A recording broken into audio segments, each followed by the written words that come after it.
4 veces el gobierno colombiano y las FARC intentaron hacer la paz. La primera de ellas fue con los acuerdos de la Uribe, que se firmaron un 28 de marzo de 1984 y llevaron a la creación del Partido de la Unión Patriótica, una organización política que intentaron exterminar los paramilitares en alianza con el Estado colombiano.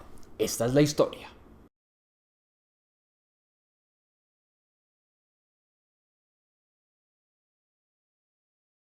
Érase una vez un presidente conservador que en 1964 respondió con bombardeos a los campesinos que pedían tierras para cultivar, carreteras, escuelas y hospitales, y quienes habían establecido 8 repúblicas independientes en el centro y sur de Colombia.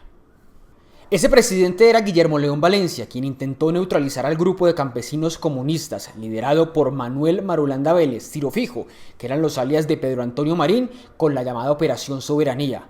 Pero esa operación solo consiguió crear una guerrilla que combatió por 52 años en el país, las Fuerzas Armadas Revolucionarias de Colombia.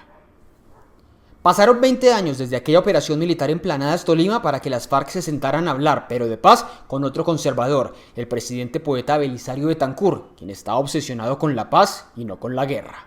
Betancur creó el cargo de Alto Comisionado para la Paz y nombró allí al caldense John Agudelo Ríos para liderar los diálogos con las FARC. Las negociaciones fueron en el campamento de Casaverde en la Uribe Meta y tras 19 meses de negociaciones se firmaron los acuerdos de la Uribe.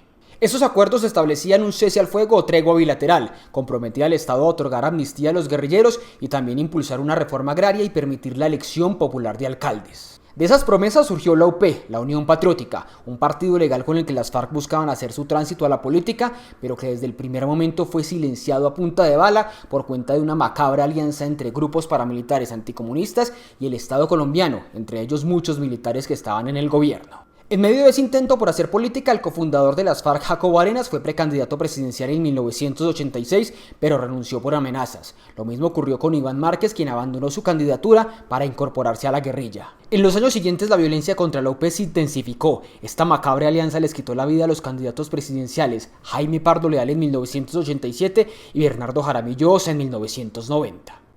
Y así lo hicieron además con 9 congresistas, 120 concejales, 8 alcaldes, 11 diputados y en total más de 6.000 víctimas de la Unión Patriótica. El proceso de paz con las FARC se terminó rompiendo por esta persecución a la Unión Patriótica, por varios incumplimientos del gobierno y por el atentado de esa guerrilla contra el entonces ministro de Defensa, el general Manuel Guerrero Paz, apellidos elocuentes de la contradicción de los gobiernos en Colombia de aquella época, que mostraban hacer la paz de frente y la guerra por detrás. Hacer parte de la UP nunca significó militar o hacer parte de las FARC, pero los paramilitares promovieron esa idea para amenazar y estigmatizar a sus miembros y seguidores. Los que no perdieron la vida terminaron exiliados, como la hoy senadora Aida Bella, a quien le cometieron un atentado cuando era concejal de Bogotá. Noticia de última hora en la ciudad de Bogotá, la protagonista, la concejal de la Unión Patriótica, la doctora Aida Bella, que acaba de salir ilesa de un atentado. ¿Usted alcanzó a ver con qué tipo de armas disparaban, doctora Aida? Como una cosa larga, como un tubo largo disparaba. No era revólver, no. Como una bazuca, Ay, sí. era una cosa terrible. Por favor, hagan algo. Les expreso de la oposición.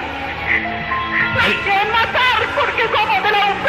Lo que pasó con la UP fue otra demostración de que en Colombia por décadas las alternativas políticas fueron nulas y frenadas por la alianza entre los paramilitares y el Estado, que fue condenado internacionalmente por este exterminio. El partido de la UP, que nació de un acuerdo de paz y murió justo el año en el que los paramilitares tomaron el control del 35% del Congreso, logró resucitar en 2013 por una decisión del Consejo de Estado que hizo justicia con ellos. Pero solo fue hasta 2022, casi 40 años después de su creación, que la UP logró llegar al poder con Gustavo Petro y la coalición del Pacto Histórico.